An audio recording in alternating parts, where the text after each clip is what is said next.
Hello, YouTubers, friends, compatriots, bootlickers, shills, down, slicers, peasants, vassals, mercenaries.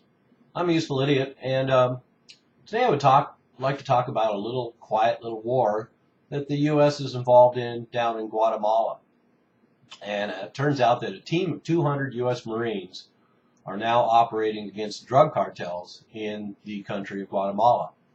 And this is part of a operation called Operation Martillo, a broad effort started January 15th, and including a huge international coalition, surprisingly. And that's one of the things that makes this story interesting, because the law enforcement agents and military personnel of the countries of Belize, Britain, Canada, Colombia, Costa Rica, El Salvador, France, Guatemala, Honduras, the Netherlands, Nicaragua, Panama, and Spain are all involved in this operation in Guatemala. So I would say that this qualifies as a war. And it's the first time U.S. troops have been there since the Civil War of 1978. So we have had a presence there that's been missing for many years, but now we're returning to scenes of the old crimes. And I think a few things that make this very interesting is that, first of all, this is part of the new strategy. And I've done a video on the U.S. military of the future is here now.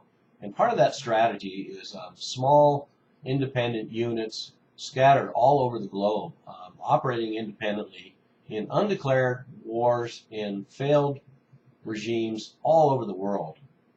And so Guatemala is part of this pattern. What we're also seeing in Asia, and we are also seeing all over Africa now. And of course, interestingly enough, AFRICOM was created in 2008 and is now instigating these similar policies that we see in Latin America, all over Africa. And incidentally, in 2008, the capabilities and mission of Southcom, or the U.S. military command over Latin America, so the capabilities and mission were expanded in 2008 at the same time that AFRICOM was created. So there is a conscious effort and a unity of effort for the military to expand this type of operation globally. And of course we're seeing that in Asia as well, with U.S. troops operating in the Philippines and other places in Asia, part of the encirclement of China. And another part of this quotient that is interesting is the connection between terrorists and drug cartels. And of course the state has been trying to make this connection for a long time between drug cartels and terrorists. And I think finally, after all these years, that strategy is starting to sink in. And to quote in this situation, quote, "We fight a highly mobile, disciplined, and well-funded adversary that threatens democratic governments, terrorizes populations, impedes economic development, and creates regional stability," unquote. So this makes it clear that the international connection between terrorism and drug cartels, the line between those two will be blurred, so it will become one global dragnet against terrorists and or drug cartels.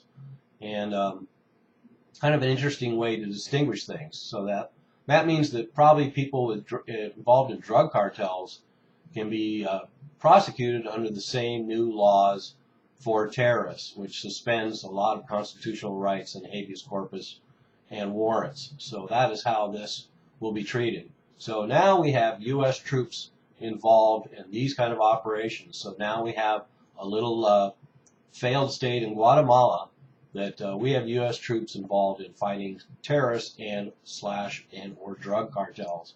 And in fact, Guatemala sounds very strikingly similar to regimes that we work with in the Middle East, because as usual, Guatemala is a state riddled with corruption, and the government, military, and law enforcement are all involved with unlawful killings, drug trafficking, extortion, and societal violence.